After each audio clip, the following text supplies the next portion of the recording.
చాలా మంది కోపిస్టులతో డీల్ చేయాల్సి వస్తుంది. అలాంటప్పుడు మీకోసం ఒక 5 టిప్స్ చెప్తాను. అలాంటి వాళ్ళ దగ్గర ఫాలో అవ్వండి, మీరు సక్సెస్ అవుతారు. అటువంటి సిచ్యువేషన్ మీరు కంట్రోల్ చేయగలుగుతారు. అందులో నెంబర్ 1, ఎదుటి వారు అరుస్తున్నారు అనుకోండి, మనం కూడా అరిచామనుకోండి, అక్కడ ఏం జరుగుతుంది తెలుసా? వాళ్ళు అక్కడ స్విచ్ ఆన్ చేశారు, మనం ఇక్కడ ఆడుతున్నాం. ఇది దాని అర్థం. వాళ్ళు ఏం చేస్తారంటే ఏదో ఒక గొడవని స్టార్ట్ చేసి అందులోకి మనం గుంజి అటు ఇటు చేసి మనం కన్ఫ్యూజ్ చేసి తిక్కలేసేలా చేసి అరిచేలా చేసి, ఇదిగో చూసావా నువ్వే అరిచావు, తప్పు నీదే అనేలా మనల్ని ఇరికిస్తూ ఉంటారు.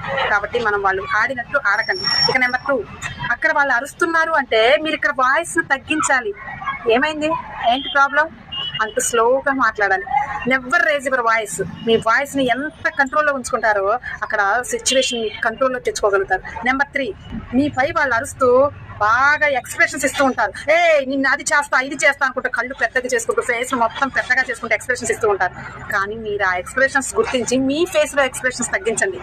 అప్పుడు అక్కడ ఉన్నటువంటి సిచ్యువేషన్